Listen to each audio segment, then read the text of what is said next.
Buenas tardes. La mejor adoración. Ese va a ser nuestro tema. ¿Cuál es la mejor adoración? Yo he notado a través de los años que cuando se habla de alabanza y adoración, normalmente se piensa en cantar. Efectivamente, cantar forma parte importante de la adoración a Dios, dentro de lo que es la alabanza y la adoración.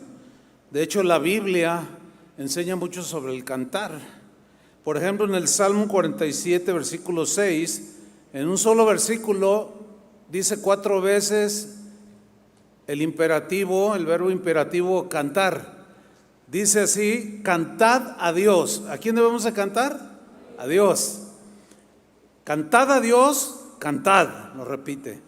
Cantad a nuestro Rey, cantad. Y bueno, hoy cantamos, pero bien. Hay veces que el decibelómetro que tenemos por ahí se va hasta más de 100 decibeles, y hoy fue un día de esos. Bueno, es que el Salmo 98, versículo 4 dice: cantad alegres a Jehová. Y bueno, pues estamos alegres. ¿Están contentos? A ver, denle un grito de alabanza al Señor.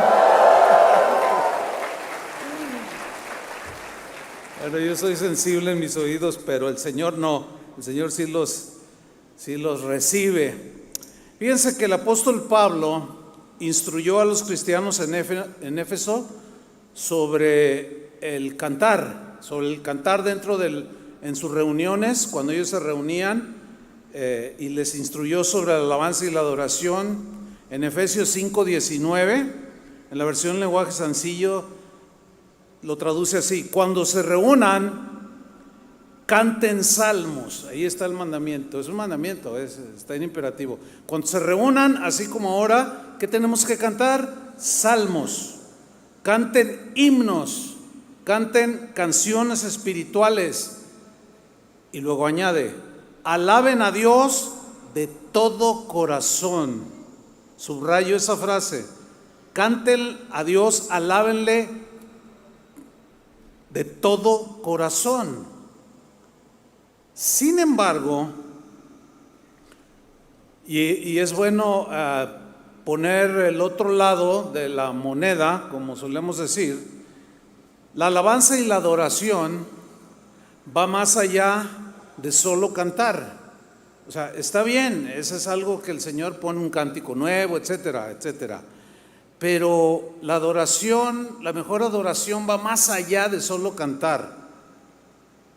Por ejemplo, fíjense, hace más de 40 años había aquí en el templo que está por la de Colón, San Pío, enfrente del templo hay casas, y allí había una casa que tenían un perico.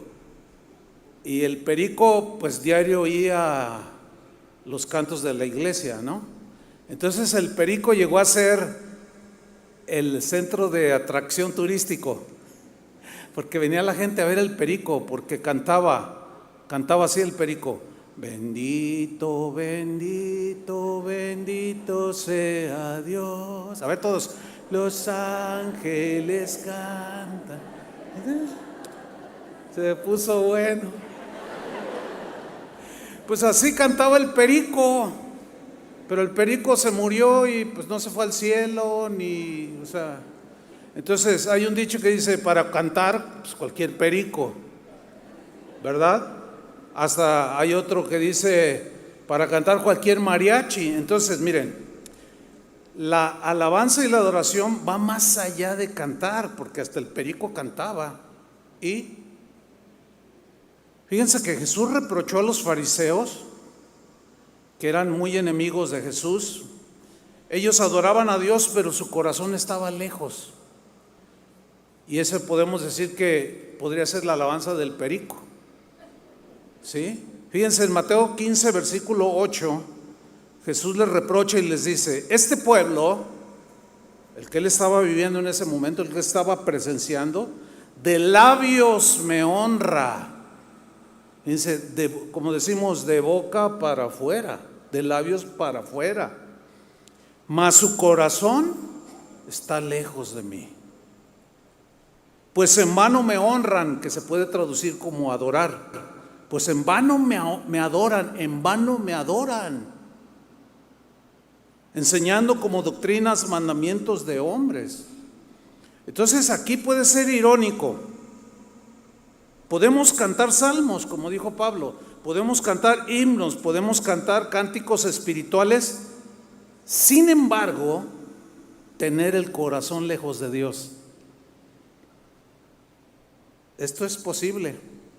Se da. En una ocasión organizaron un evento muy grande en Centroamérica y yo, el primer día de la conferencia me tocaba a mí inaugurar con el mensaje, pero el avión se atrasó y cuando aterrizó pues ya era demasiado tarde y tuve que llegar prácticamente del avión al auditorio a predicar, entonces no hubo tiempo de cambiarme, ¿no? Así como iba. No, pues así, porque ya es muy tarde y total llegamos, y cuando yo quiero entrar al auditorio, de entrada me fijé que había un par de miles de personas afuera del auditorio que no habían podido entrar porque ya se había llenado y era muy grande ese auditorio. Y cuando yo llego a la puerta, le digo a Lugier, que hizo bien su trabajo, le dije, ¿me permites pasar? Dice, aquí nadie pasa. Y yo le dije, es que yo soy el predicador. No, dice, hace rato me dijeron, una señora, que ella era la esposa de Miguel Casina y ni siquiera está aquí. Le digo, no, de verdad, yo soy el predicador. Me dice, aquí no entra nadie, porque no cabe ni un alfiler. Yo dije, bueno, y me quedé allí. Y en eso sale el que organizó el evento. Me dice, ¿qué estás haciendo aquí, Chuy? Pásale. Y el ujier, ay, ¿usted es Chuy? Bueno, es que como siempre anda así de trajecito, pues ahora no. Ay, disculpe, no te preocupes. Y cuando vamos entrando, era como un túnel. Y luego me dice el que me guiaba, pastor, ¿no habrá alguien allá afuera que necesite entrar? Y yo bromeando le dije, ¿sí? ¿Quién me dice para meterlo? Le dije, Jesús. Lo dejaste ahí afuera, tu fiesta acá, y lo dejaste afuera, pero yo lo dije bromeando. Entonces cuando llega al púlpito y antes de presentarme, dice el hermano, hermanos, y empieza a llorar. Y empieza a pedirle perdón al Señor. Y yo dentro de mí sentí bien feo. Dije, yo estaba bromeando. Pero de pronto reflexioné y dije, no, algo le está enseñando el Señor. Porque empezó a confesar, hermanos, hemos hecho mal, estamos muy ensimismados en nosotros, pensando en nuestra fiesta, en nosotros, toda esa algarabía, pero realmente no hemos invitado al principal. Y él estaba llorando y los llamó al arrepentimiento, oraron y todo. Yo prediqué y ya después le dije, oye, yo estaba bromeando. Me dice, no, pero Dios me habló, me dice. Y así muchos tienen a Jesús allá afuera. De hecho, a los efesios es a los que les digo, yo estoy a la puerta y llamo. Que lo habían sacado de sus reuniones, lo habían sacado de donde ellos estaban, lo habían sacado de sus corazones, pero seguían cantando. Entonces, fíjate, va mucho más allá de solamente cantar, que está bien y debemos de hacerlo. Pero fíjense, los israelitas que salieron de Egipto, cuando estaban en el desierto, Moisés se tardó en bajar de la montaña. Dice que hicieron una fiesta para Jehová, pero se hicieron un becerro de oro. ¿Se acuerdan de esa historia? Y ellos cantaron y cantaron, pero Dios no recibió esos cantos. ¿Por qué? Porque sus corazones se habían desviado, habían hecho un becerro de oro y su corazón estaba lejos de Dios.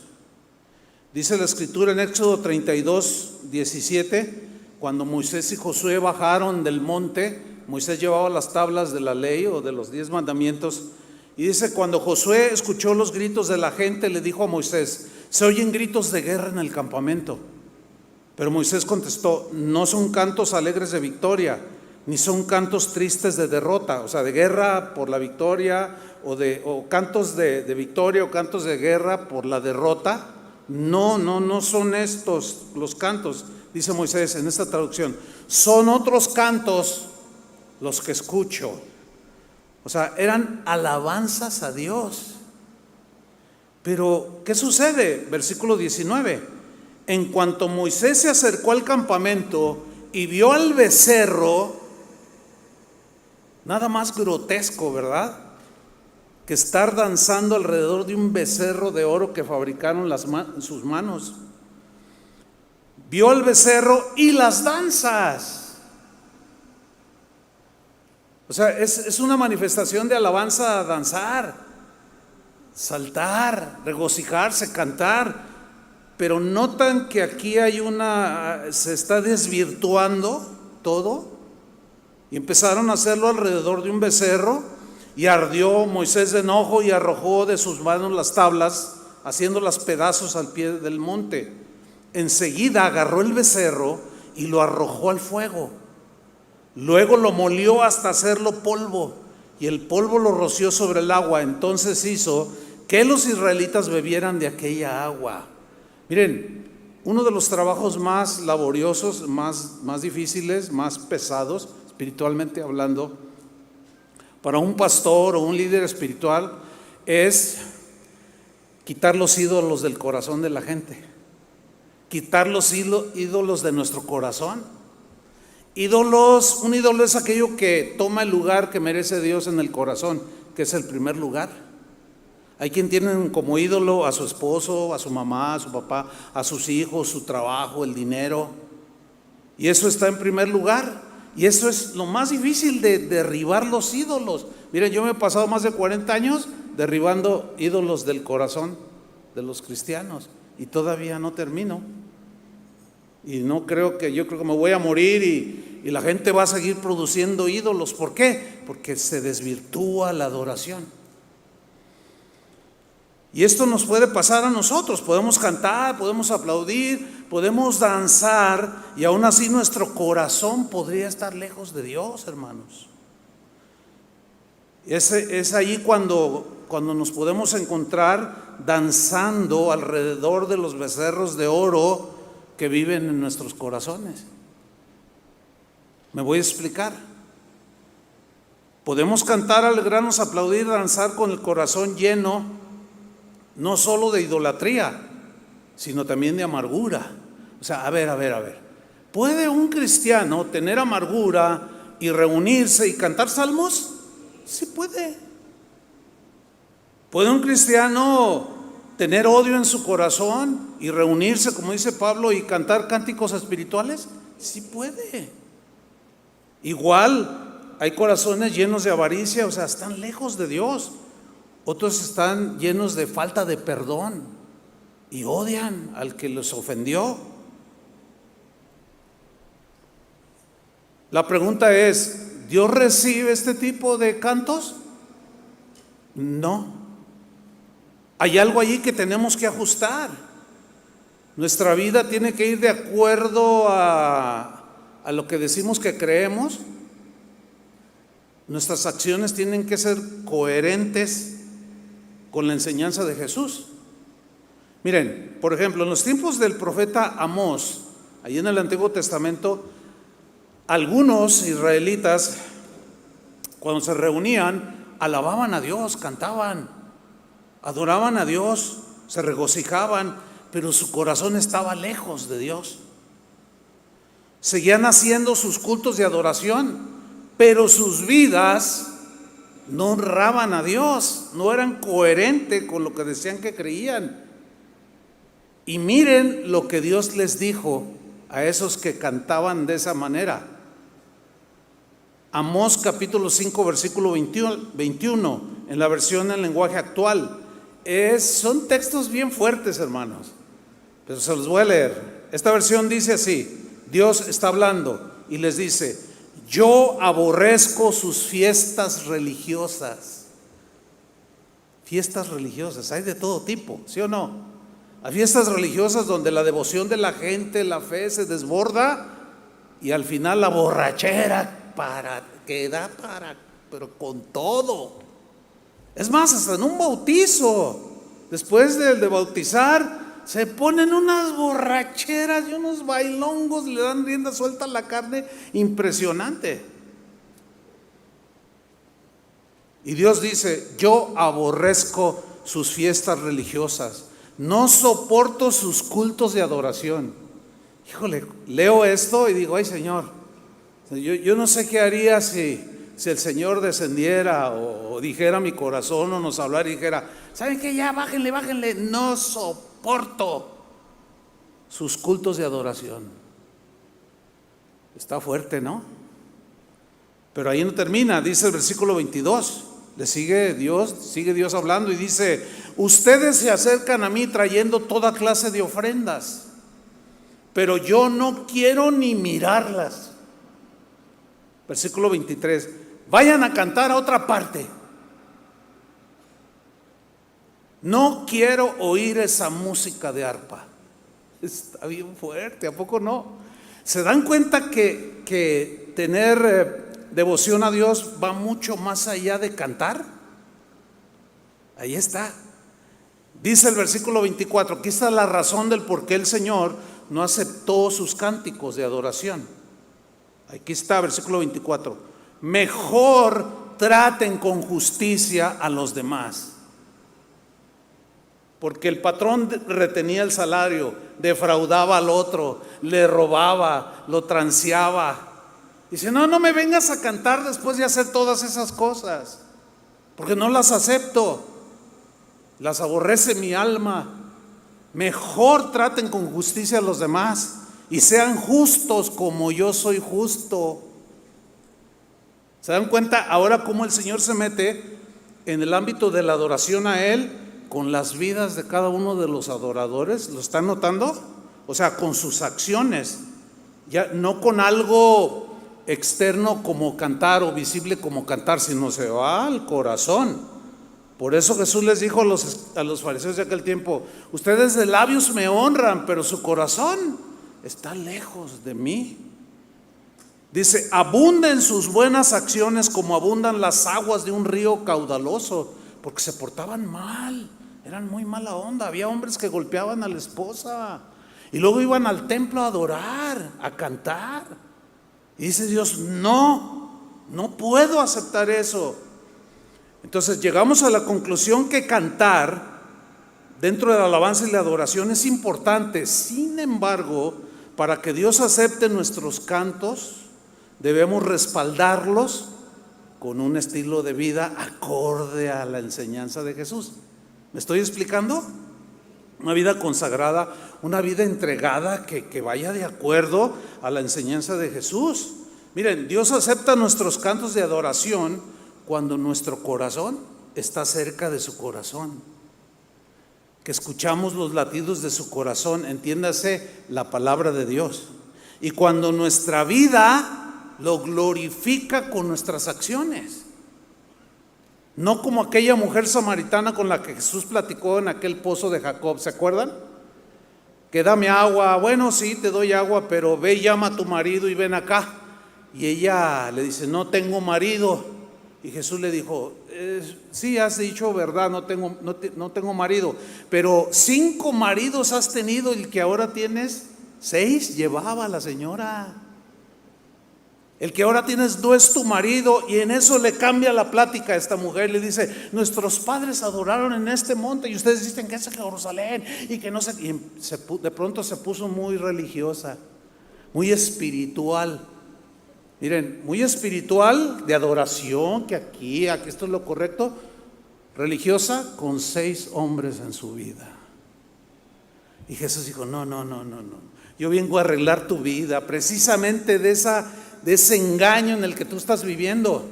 ¿Cuánta gente vive así? Cree que por cantar, por ofrendar o por hacer actividades espirituales como ayunar, orar, cree que ya. No, es que es la vida completa, no nada más las acciones externas, sino una vida que respalde la adoración que le damos al Señor. Entonces, la mejor adoración va mucho más allá de solo cantar. Y precisamente, hablando de una vida que vaya acorde, una vida que está junto al corazón de Dios, hay una historia muy hermosa que narra el Evangelio de Lucas, donde dice que en Lucas 7:37, que había una mujer de mala fama. Una mujer de mala fama, se entiende que no tenía un buen testimonio en la comunidad. Algunos eruditos en las escrituras, a través de la historia del cristianismo, aseguran que era una prostituta. Hay una controversia de hecho sobre esta historia. Algunos dicen que era María, la hermana de Lázaro, otros dicen que era María Magdalena y otros dicen que era otra María. Y no se ponen de acuerdo. Bueno, es que la Biblia a veces, en muchas ocasiones, no da datos así muy exactos, nada más te narra la historia. Pero igual, si hubiera sido María, la hermana de Lázaro, o María Magdalena, u otra María, pues ¿qué importa? Era María. Es más, ¿cuántas Marías hay aquí? A ver, levanten la mano. No, pues mire nomás, ahora sí que María José, María, y hay un montón de Marías, así es que la que haya sido, ¿de acuerdo? No voy a discutir, porque luego los que están viendo en internet, no, era María Magdalena, mire, la que sea, ¿de acuerdo? La que sea, eso es lo de menos. Pero veamos la historia. Dice que una mujer de mala fama que vivía en aquel pueblo supo que Jesús estaba comiendo en casa de Simón. ¿Quién era Simón? Era un fariseo, un religioso, que había invitado a Jesús a su casa a comer, y esta mujer oyó. Ella no fue invitada, pero de alguna manera se coló. Quería conocerlo, quería estar con él. ¿Por qué? Porque de seguro escuchó la enseñanza de Jesús, que retumbó hasta el rincón más profundo de su corazón y le trajo convicción de pecado. Y de alguna manera ella percibía que estando con él algo sucedería en su corazón e inevitablemente tendría un cambio de vida, que es a lo que vino Jesús, a darnos vida nueva, ¿no es cierto? Acorde a su enseñanza. Pues llega esta mujer, tomó esta mujer un frasco de perfume muy fino y fue a ver a Jesús. La mujer entró y se arrodilló a sus pies. Hay que tomar en cuenta que las costumbres de aquel tiempo, cuando se sentaban a comer, no son como las nuestras ahora. El día de hoy nosotros nos sentamos en una silla y está una mesa, pero en aquel tiempo no era así, no había sillas. Eran mesas más bajitas y se recostaban y estiraban los pies. Por eso dice que la mujer entró y se arrodilló a sus pies. Y estaba ahí esta mujer. Y tanto lloraba que sus lágrimas caían sobre los pies de Jesús. Después le secó los pies con sus propios cabellos, se los besó los pies y le puso el perfume que llevaba en los pies. Esta mujer lo que estaba haciendo era una acción externa de algo que estaba sucediendo en su interior. Y la única manera en que ella pudo expresarlo fue de esa manera, rindiéndose a los pies de Jesús y ofreciéndole lo que tenía, lo que podía, pero como no tenía mucho, simplemente lloraba. Y sus lágrimas caían en los pies de Jesús y ella los secaba con sus cabellos. Esa fue una expresión de adoración con una acción por lo que Jesús estaba haciendo en el corazón de ella. Noten cómo Jesús se va al corazón. Pero luego viene una reacción muy distinta a la de esta mujer. Al ver esto, Simón pensó: si de veras este hombre fuera profeta, y así como que comenzó a dudar, a ver, si este Jesús fuera profeta, sabría que lo que está tocando una mujer de mala fama, que lo está tocando una mujer de mala fama. Entonces se me hace que no es el Mesías. Él la conocía. a esta mujer de mala fama. Sabía quién era y él supuso que Jesús no sabía. Pero miren lo que responde Jesús en el versículo 40. Jesús le dijo: Simón, tengo algo que decirte. Te escucho, maestro. Jesús le puso este ejemplo. Mira, dos personas le debían a un señor. Uno le debía 500 monedas de plata y la otra solo 50. Como ninguna tenía con qué pagar, este señor les perdonó a los dos lo que le debían. ¿Qué opinas tú? ¿Cuál de los dos estará más agradecida con ese señor? Simón contestó: la que debía más, la persona que debía más. Por supuesto, muy bien, le dice Jesús, muy buen razonamiento. La que debía más está más agradecida por perdonarle la deuda. Luego Jesús miró a la mujer que estaba de este lado junto a sus pies, y Simón quizá estaba enfrente de Jesús, lo más seguro. Dice que miró a la mujer y luego le dijo a Simón: ¿ves a esta mujer? Cuando entré en tu casa,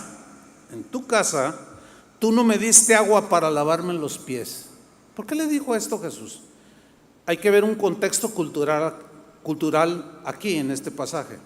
En aquellos tiempos era costumbre, era parte de la cultura judía, que cuando alguien llegaba de visita, por haber sido invitado a una casa, el anfitrión estaba listo para lavar los pies, porque los caminos de aquellos tiempos no eran pavimentados y llegaban llenos de polvo, y era parte de la cultura.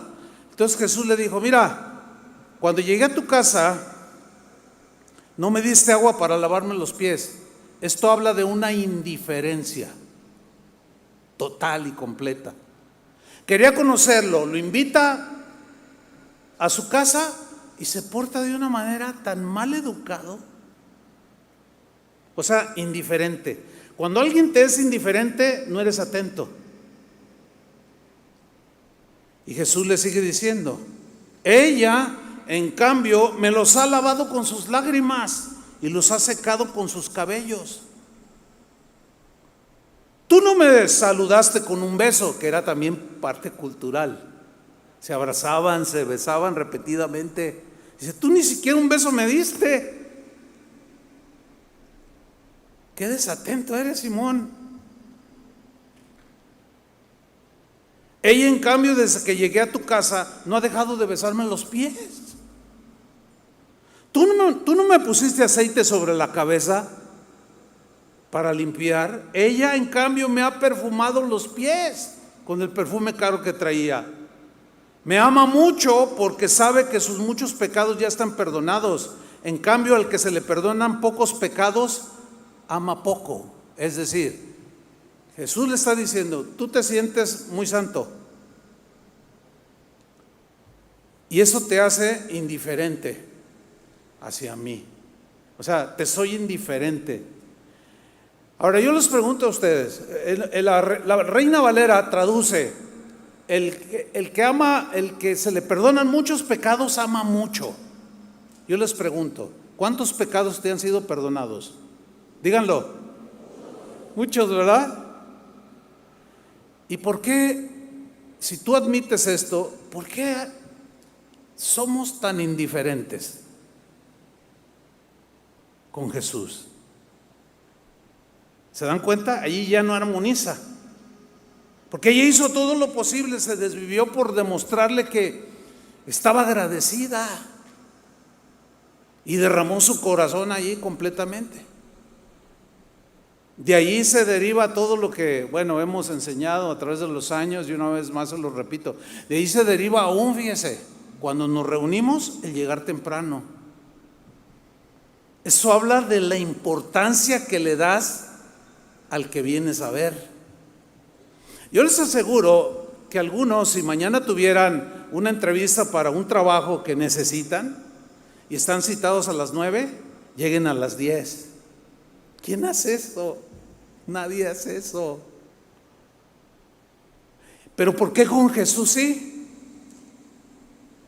Ahí está la incongruencia, ¿verdad?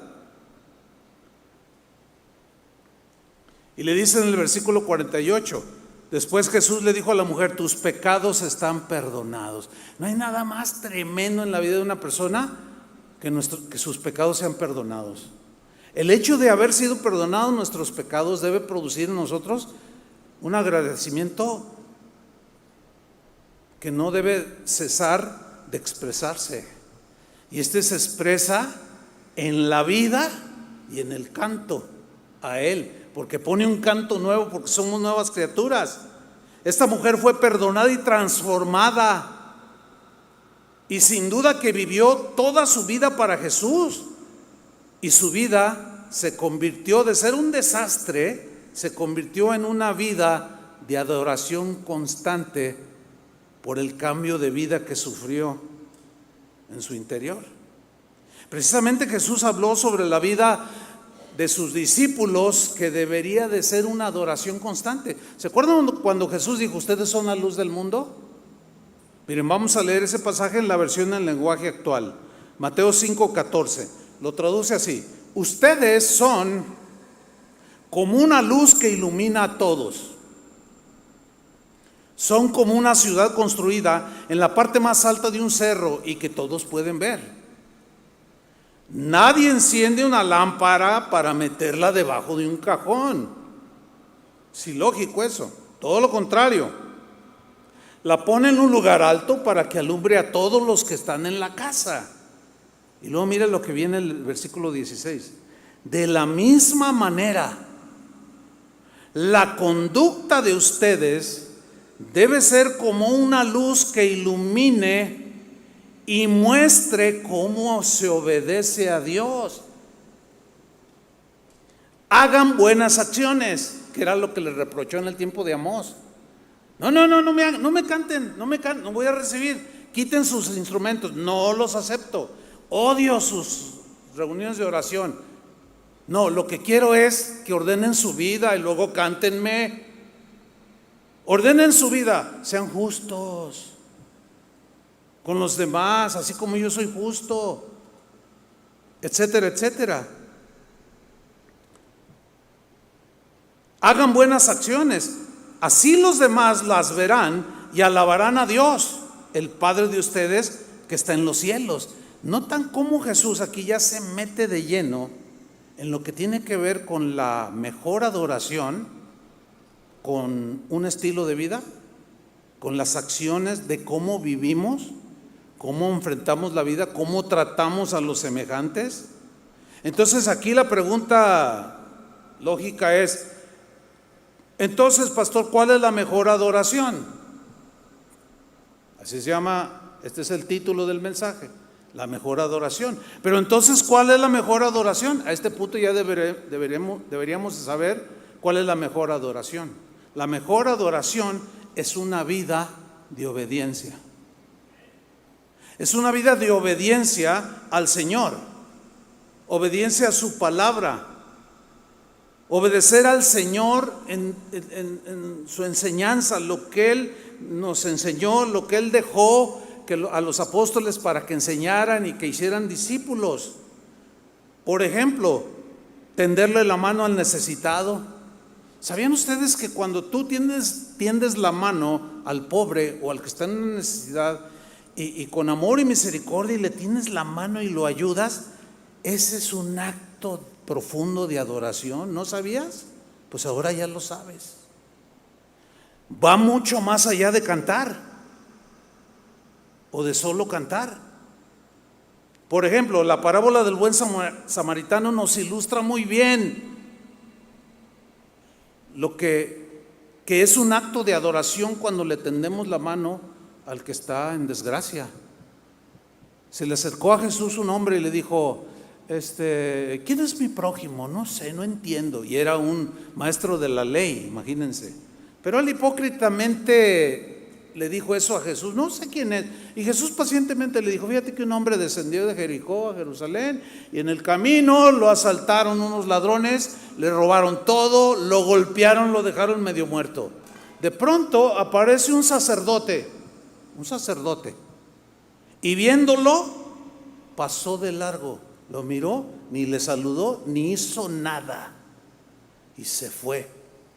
Y luego pasó un levita que era alguien que servía también en la casa de Dios, y lo miró y pasó de largo.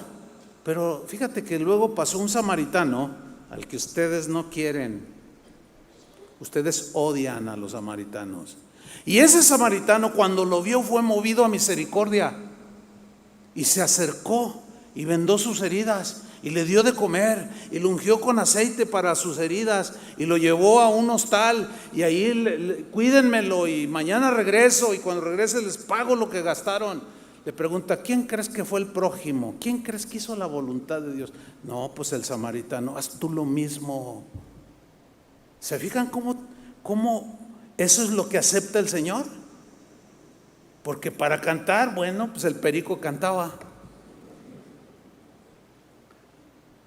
Las acciones, hermanos, el estilo de vida, eso es lo que respalda nuestro cantar, ¿sí? O como cuando Jesús dijo también en otro pasaje en la Biblia: todo lo que hicisteis con uno de estos mis pequeñitos, a mí me lo hicisteis.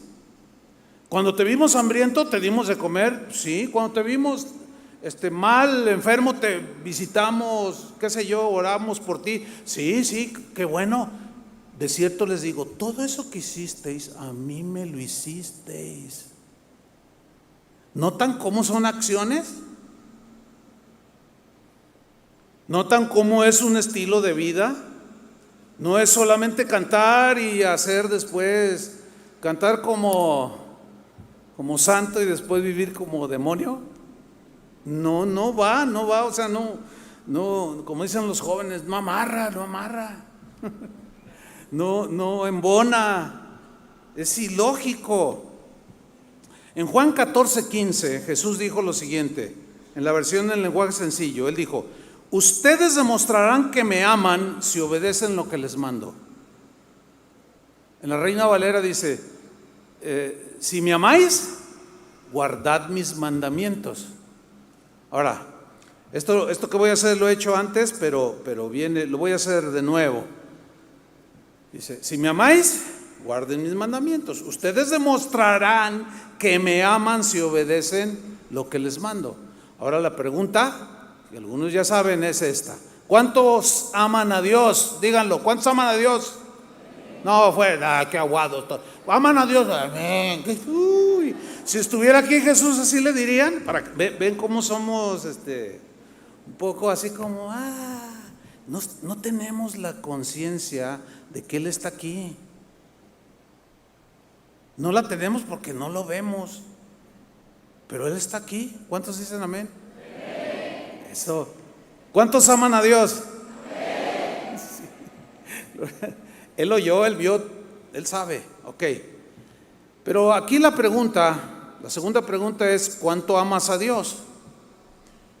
Cuando he preguntado ¿cuánto amas a Dios?, la gente responde: hasta el cielo.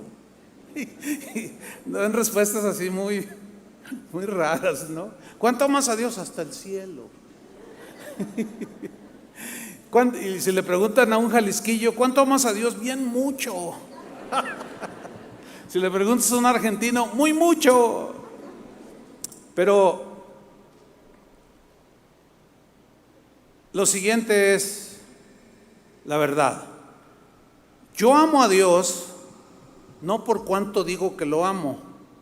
O sea, mi real medida de amor que yo tengo hacia Dios es la medida que yo obedezco sus mandamientos. Si yo digo que soy cristiano y lo obedezco poco en sus mandamientos, poco lo amo. ¿Están entendiendo? Si yo obedezco mucho, en buena medida, sus mandamientos, estoy demostrándole que le amo. ¿Por qué? Por la obediencia. Y la obediencia es el meollo de la adoración, hermanos. Es el punto central, de ahí parte, ¿sí? Porque como dice esta versión, ustedes demostrarán que me aman si obedecen lo que les mando. Ahora, entre otras cosas, ¿qué nos mandó el Señor? Por ejemplo, un ejemplo de lo que nos mandó en su enseñanza: Se le acercan los discípulos: Señor, enséñanos a orar, así como Juan el Bautista enseña a orar a sus discípulos. Sí, vengan, vengan. Y los junta y les dice: miren, cuando ustedes oren, digan: Padre nuestro que estás en los cielos, santificado sea tu nombre. Bueno, ya todos conocemos esa oración, pero en Marcos 11:25 hay una parte en esa oración que dice: y cuando estéis orando, perdonad. Hace rato oramos, pero ¿cuántos están amargados? Yo les aseguro que un buen, pero cantaron. Y si hoy predicáramos un mensaje de perdón, ¿obedecerían? Pues no todos. Bien por los que obedecen, pero esa es su doctrina. Cuando estén orando, perdonad si tenéis algo contra alguno, para que también vuestro Padre que está en los cielos os perdone a vosotros vuestras ofensas. Me temo que puede haber algunos de entre nosotros que hemos perdido el tiempo porque tenemos amargura en el corazón contra alguien y no lo perdonamos, pero sí cantamos. El Señor se tapa los oídos. No te quiero oír. No, Señor, pero no, cállate, a cantar a otro lado, como les dijo a los israelitas en Amós. Es que tú no sabes lo que me hizo, Señor. No sabe. Por supuesto que el Señor no sabe. ¿Verdad que no sabe? No, Él no sabe. Por eso es que tú sigues de amargado. ¿Se dan cuenta? Entonces dice: no, espérame. Ya no me cantes. Primero quiero que perdones. Así como yo te perdoné. Y si tú no lo perdonas, yo tampoco te perdono. Eso es lo que dice. Ahora yo les hago una pregunta. ¿Ustedes creen que haya cristianos que vayan a las iglesias o que estén ahorita en las iglesias cantando y que tengan falta de perdón en su corazón? ¿Verdad que sí? Pregunta: ¿Dios recibe los cantos de esa persona? No. Entonces, ¿qué tenemos que hacer? Lo mismo que Jesús hizo con la samaritana. Le sacó a la luz su mala vida, se la arregló y después: ya ven y adórame.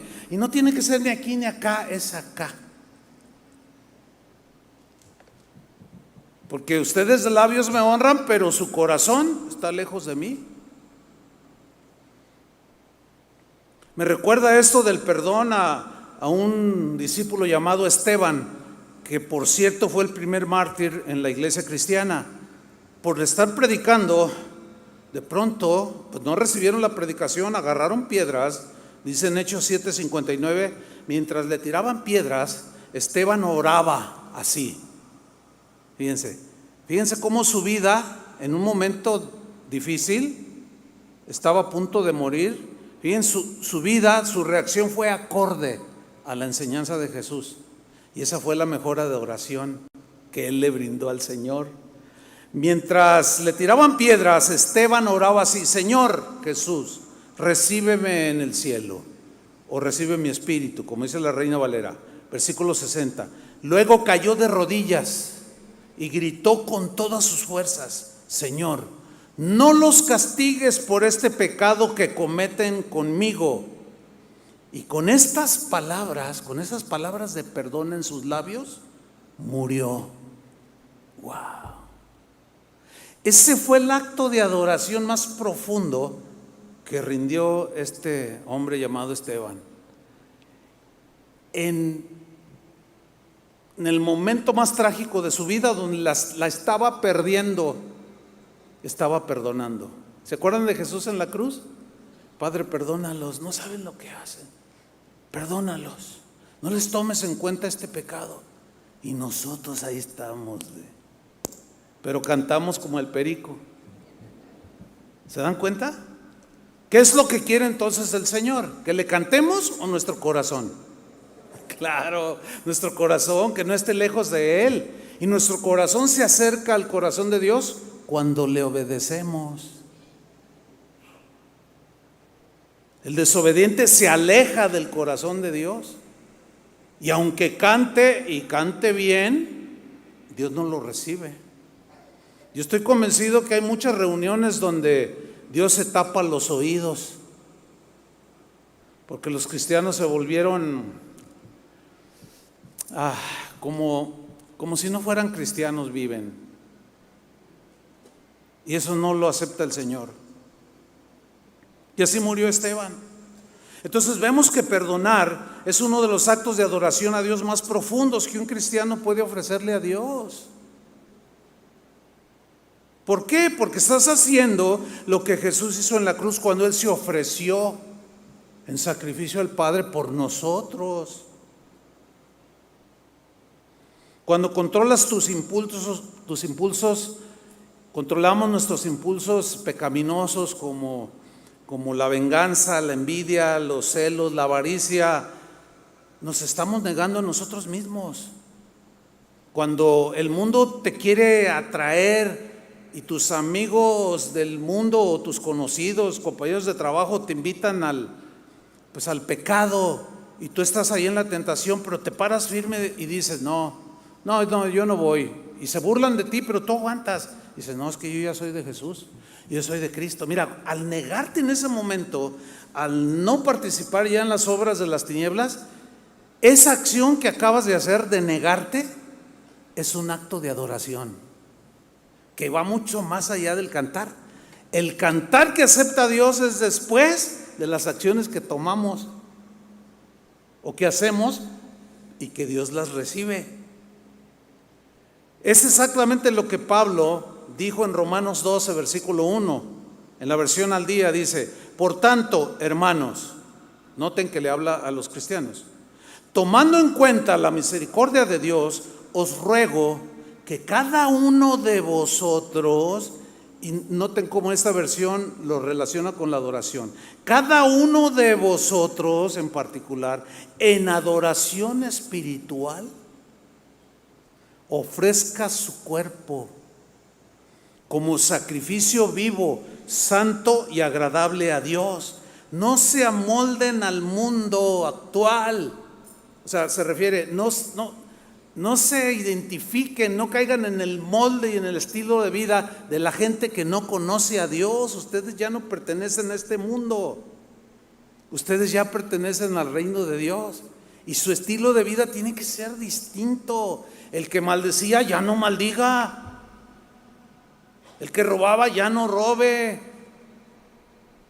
Se traduce en un estilo de vida diferente, que en realidad es una vida de adoración continua, que parte de la obediencia a la palabra de Dios. Entonces, cuando dice aquí, no se amolden al mundo actual, sino sed transformados mediante la renovación de vuestra mente. O sea, los pensamientos que antes nos gobernaban tienen que ser desechados, y ahora los pensamientos de Dios nos deben de gobernar a nosotros. Así, dice, podréis comprobar cuál es la voluntad de Dios, que es buena, agradable y perfecta.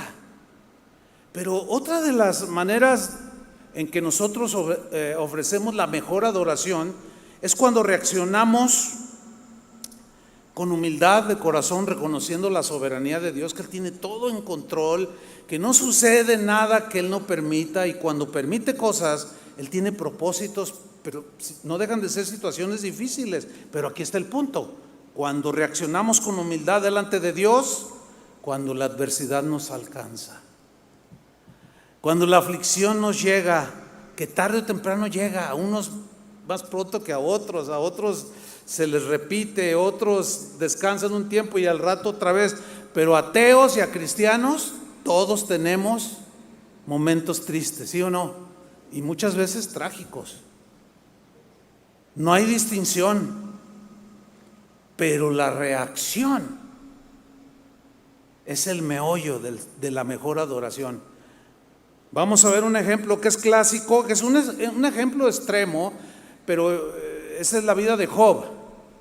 Es extremo porque pocos como Job, pero está ahí en la Biblia para que sepamos hasta dónde puede un creyente que ama a Dios ser un verdadero adorador. Aún en la situación más extrema, que difícilmente nosotros llegaríamos a vivirla así, pero aquí está en la Biblia. Pues vamos a verla rápidamente, vamos a leerla. Resulta que Job pierde a sus hijos, sus bienes materiales, pero vamos a ver cómo reaccionó. Dice Job 1:13: llegó el día en que los hijos y las hijas de Job celebraban un banquete en casa de su hermano mayor. Entonces un mensajero llegó y le dijo a Job: mientras los bueyes araban y los asnos pastaban por allí cerca, nos atacaron los sabeos y se los llevaron.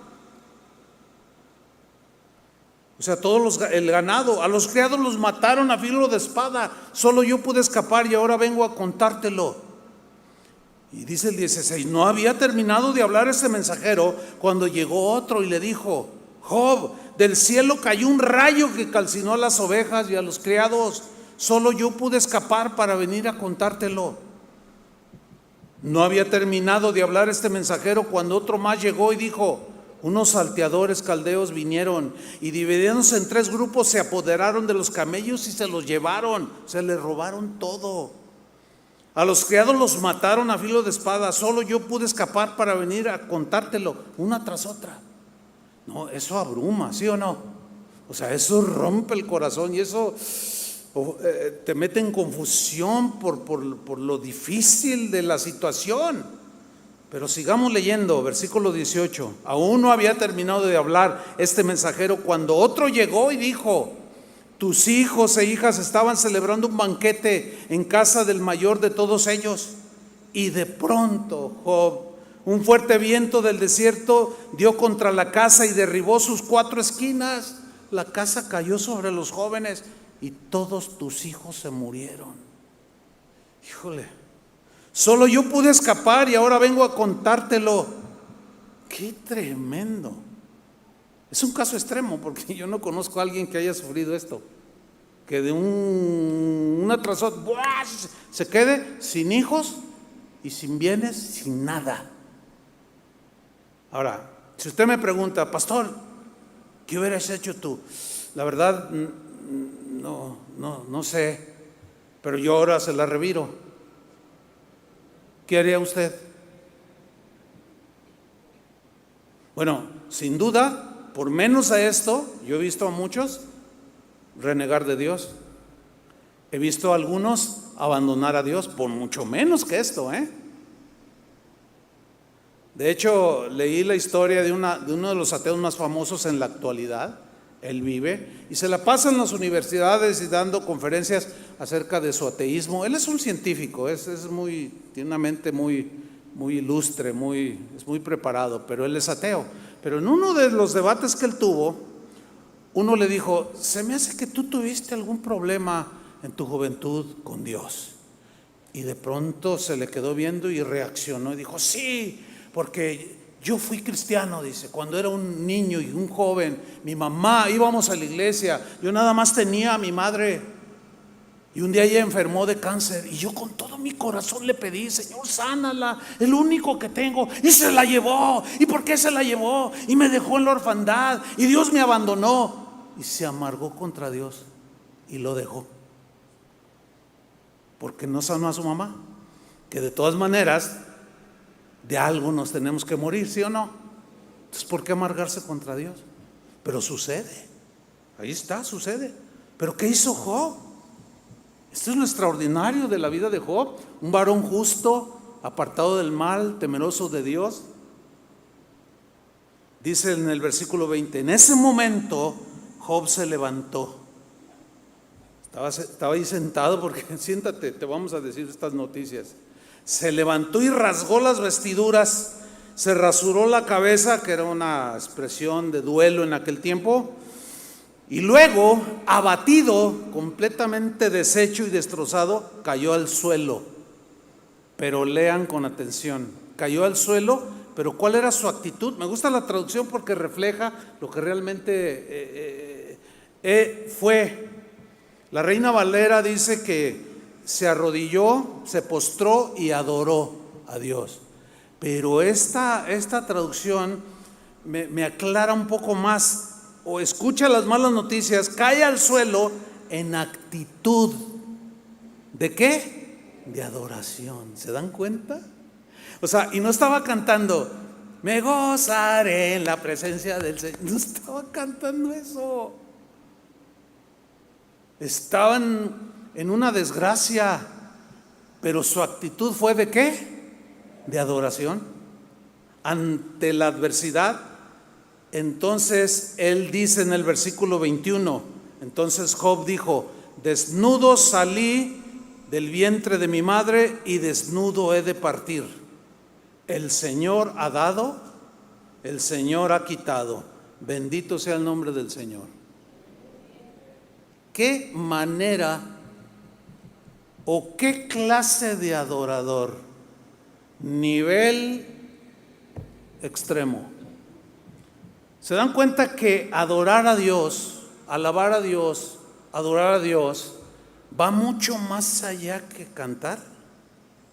Aunque el cantar es la expresión posterior, porque sin duda Job en esos tiempos de aflicción sí adoró, su actitud era de humildad, aceptando la soberanía de Dios.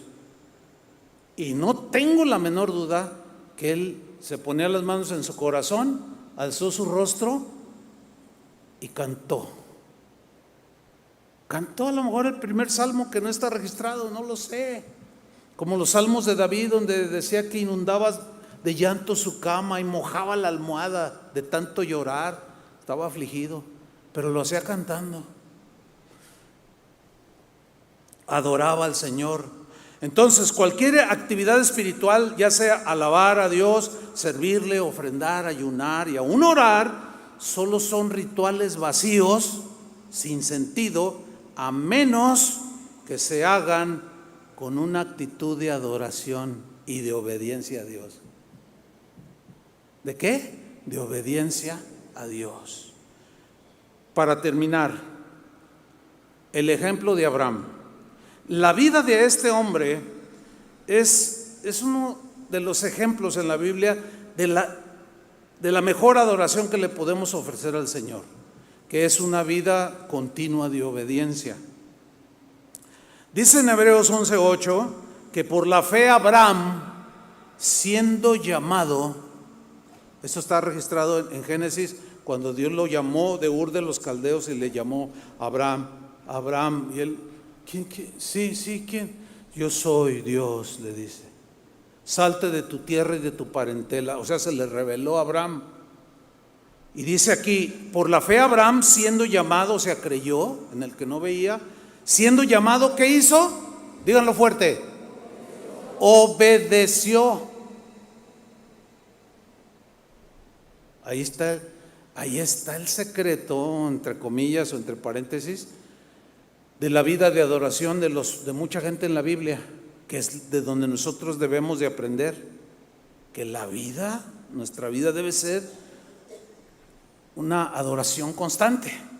Por la fe Abraham, siendo llamado, obedeció para salir al lugar que había de recibir como herencia, y salió sin saber a dónde iba.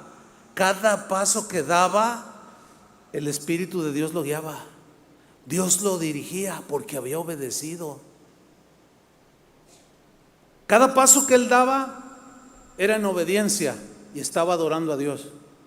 Después él hizo un altar, sacrificó un animal inocente que tipificaba a Jesús, ya lo sabemos, y Dios recibía esa adoración, porque hablaba del Cordero de Dios que el Padre enviaría por nosotros, inocente.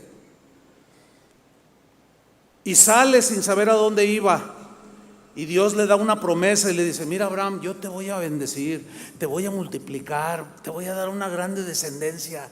Y dice la Biblia que Abraham creyó a Dios y le fue contado por justicia. Pero de pronto veía su realidad y decía: pero soy un hombre anciano, 75 años tenía, y mi esposa igual, y además es estéril. Y Dios le dijo: te daré un hijo. Y Abraham le creyó. Corrieron larguísimos 25 años, pero Dios cumplió su promesa y les nace el bebé. Y cuentan que andando allí por Plaza Galerías iba Abraham y Sara con el niño y le decían: ay, qué bonito está su nieto. Y Sara decía: no, no es mi nieto, es mi hijo. Ay, qué raro está esto. Son historias urbanas, ¿no? Ya ve que se dan. Y reciben al hijo que tanto habían esperado. Yo no sé cuántos de ustedes esperaban su primer hijo. Pues es un acontecimiento inigualable. Pero ellos casi siendo de 100 años reciben al hijo y empieza a crecer el niño. Y jugueteaba como cualquier niño y se trepaba a los árboles y Abraham lo miraba y Sarita nomás, ay, ese es mi hijo, Dios me lo hizo ver en vida. Pero un día, dice en Génesis 22, probó Dios a Abraham. Le dijo, Abraham, Abraham. Y él dijo, heme aquí. Pero así presto, rápido. No fue con el pastor, le dijo, oye, ayúdame a orar. Y hay una cadena de oración para ver si es la voluntad de Dios. No, así respondió. Porque la obediencia es así. Y dijo, heme aquí, Señor. Dice, toma ahora a tu hijo, a Isaac, a tu único, a quien amas. Y llévalo al monte que yo te diré y me lo ofreces en sacrificio. ¿Te imaginas? Al que tanto amas. Lo que más amas en este mundo, ahora ofrécemelo en sacrificio. Y Abraham, obediente, fíjese, accionar. Tomó a su hijo, le dijo, vente hijo, tomó un asno, tomó la leña y fueron caminando. Dios guiando otra vez sus pasos al monte que le iba diciendo, hacia allá dirígete. Una vez que estaba allí, el niño lo miró, papá, le dice, ¿dónde está el holocausto? Aquí está la leña, pero no veo el cordero. Y Abraham le contestaba, Dios proveerá, hijo, Dios proveerá. Pero en el corazón de Abraham, de seguro en su mente había confusión. Pero dice la Biblia en Hebreos que él lo ofreció sabiendo que de alguna manera Dios se lo iba a regresar. O sea, que lo iba a resucitar. Y que Isaac en realidad es un tipo de Cristo. El Padre ofreció lo que mejor tenía por nosotros, a su único, a Jesús, y lo resucitó para nuestra salvación. Entonces lo tomó y lo amarró en el altar, tomó un cuchillo y cuando, fíjate, es que trata de imaginarte un poco. Yo creo sin duda que él estaba llorando, confundido, pero esa confusión no le impidió obedecer y ofrecerle a Dios la mejor adoración, que es la obediencia. Y tomó el cuchillo y cuando estaba a punto de degollarlo, dice Génesis 22:12, luego el ángel llegó y le dijo, detente, le dice, no le hagas daño al muchacho, no le hagas nada, porque ahora sé que tú respetas y obedeces a Dios, porque no le negaste a tu único hijo. Y nosotros le negamos cualquier cosa, cualquier cantidad de cosas.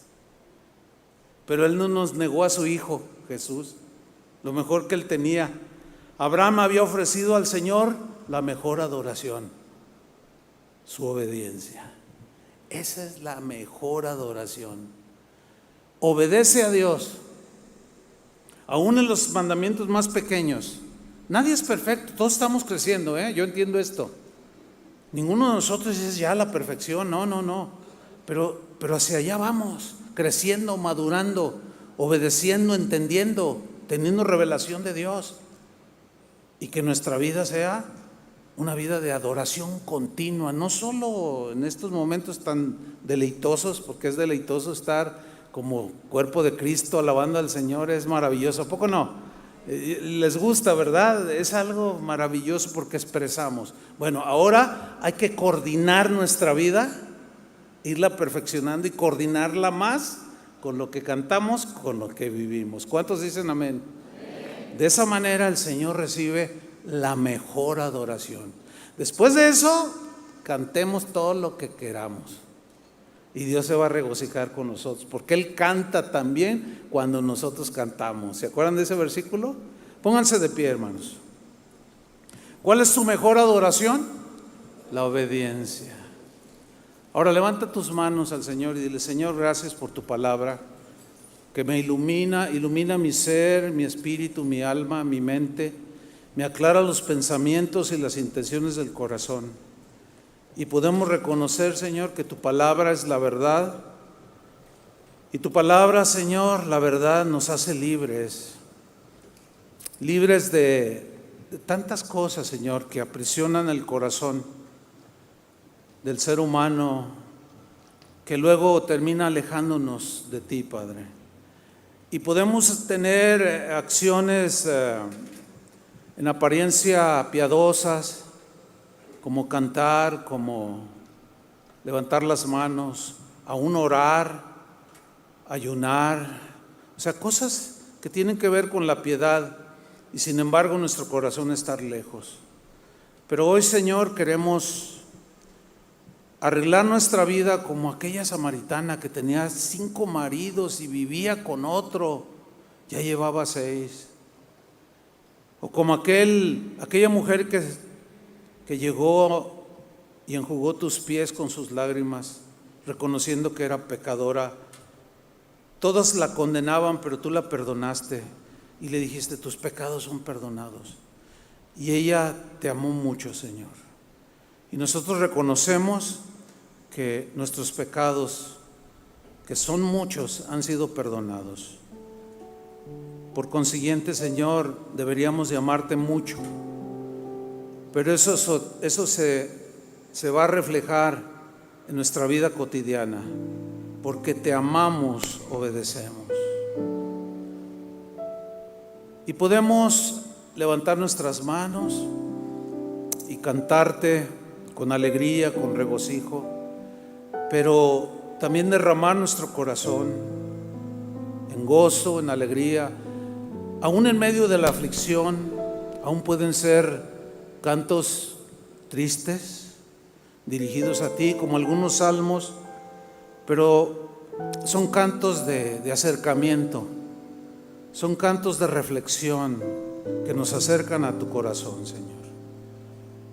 Señor, jamás quisiéramos ni queremos oír que tú nos dijeras: quiten sus reuniones. No las quiero. No, Señor. Que nuestras vidas primeramente sean como olor fragante, como incienso que sube hasta tu presencia, de olor fragante. Y en medio de todo eso, de esa vida de adoración, nuestros cantos te exalten, Señor. Nuestros cantos reflejen lo que hay dentro de nuestro corazón. Mira a tu pueblo aquí, Señor, y ten misericordia. Y ayúdanos, Señor, a corregir nuestra vida, a ser más justos, a ser más íntegros, a ser mejores padres, mejores esposos, mejores cristianos, mejores hijos tuyos, Señor. Y esto glorificará tu nombre.